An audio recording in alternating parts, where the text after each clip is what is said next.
پیدائش باب نمبر 12۔ ابراہیم کی بلاہٹ۔ رب نے ابراہیم سے کہا، اپنے وطن، اپنے رشتہ داروں اور اپنے باپ کے گھر کو چھوڑ کر اس ملک میں چلا جا جو میں تجھے دکھاؤں گا۔ میں تجھے ایک بڑی قوم بناؤں گا، تجھے برکت دوں گا اور تیرے نام کو بہت بڑھاؤں گا۔ تو دوسروں کے لیے برکت کا باعث ہوگا۔ جو تجھے برکت دیں گے انہیں میں بھی برکت دوں گا، جو تجھ پر لعنت کرے گا اس پر میں بھی لعنت کروں گا۔ دنیا کی تمام قومیں تجھ سے برکت پائیں گی۔ ابراہیم نے رب کی سنی اور ہاران سے روانہ ہوا۔ لوط اس کے ساتھ تھا۔ اس وقت ابراہیم 75 سال کا تھا۔ اس کے ساتھ اس کی بیوی سارائی اور اس کا بھتیجا لوط تھے۔ وہ اپنے نوکر چاکروں سمیت اپنی پوری ملکیت بھی ساتھ لے گیا جو اس نے ہاران میں حاصل کی تھی۔ چلتے چلتے وہ کنعان پہنچے۔ ابراہیم اس ملک میں سے گزر کر سکم کے مقام پر ٹھہر گیا جہاں موریہ کے بلوط کا درخت تھا۔ اس زمانے میں ملک میں کنعانی قومیں آباد تھیں۔ وہاں رب ابراہیم پر ظاہر ہوا اور اس سے کہا، میں تیری اولاد کو یہ ملک دوں گا۔ اس لیے اس نے وہاں رب کی تعظیم میں قربان گاہ بنائی جہاں وہ اس پر ظاہر ہوا تھا۔ وہاں سے وہ اس پہاڑی علاقے کی طرف گیا جو بیت ایل کے مشرق میں ہے۔ وہاں اس نے اپنا خیمہ لگایا۔ مغرب میں بیت ایل تھا اور مشرق میں آئی۔ اس جگہ پر بھی اس نے رب کی تعظیم میں قربان گاہ بنائی اور رب کا نام لے کر عبادت کی۔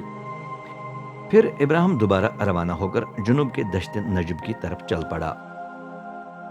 ابراہیم مصر میں۔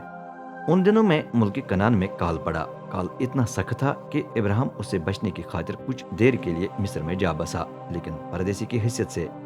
جب وہ مصر کی سرحد کے قریب آئے تو اس نے اپنی بیوی سارائی سے کہا، میں جانتا ہوں کہ تو کتنی خوبصورت ہے۔ مصری تجھے دیکھیں گے پھر کہیں گے یہ اس کا شوہر ہے۔ نتیجے میں وہ مجھے مار ڈالیں گے اور تجھے زندہ چھوڑیں گے۔ اس لیے لوگوں سے یہ کہتے رہنا کہ میں ابراہیم کی بہن ہوں۔ پھر میرے ساتھ اچھا سلوک کیا جائے گا اور میری جان تیرے سبب سے بچ جائے گی۔ جب ابراہیم مصر پہنچا تو واقعی مصریوں نے دیکھا کہ سارائی نہایت ہی خوبصورت ہے، اور جب فرعون کے افسران نے اسے دیکھا تو انہوں نے فرعون کے سامنے سارائی کی تعریف کی۔ آخرکار اسے محل میں پہنچایا گیا۔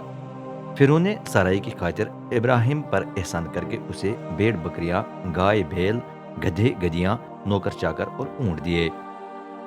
لیکن خدا نے سارائی کے سبب سے فرعون اور اس کے گھرانے میں سخت قسم کے امراض پھیلائے۔ آخرکار فرعون نے ابراہیم کو بلا کر کہا، تو نے میرے ساتھ کیا کیا؟ تو نے مجھے کیوں نہیں بتایا کہ سارائی تیری بیوی ہے؟ تو نے کیوں کہا کہ وہ میری بہن ہے؟ اس دھوکے کی بنا پر میں نے اسے گھر میں رکھ لیا تاکہ اس سے شادی کروں۔ دیکھ تیری بیوی حاضر ہے، اسے لے کر یہاں سے نکل جا۔ پھر فرعون نے اپنے سپاہیوں کو حکم دیا اور انہوں نے ابراہیم، اس کی بیوی اور پوری ملکیت کو رخصت کر کے ملک سے روانہ کر دیا۔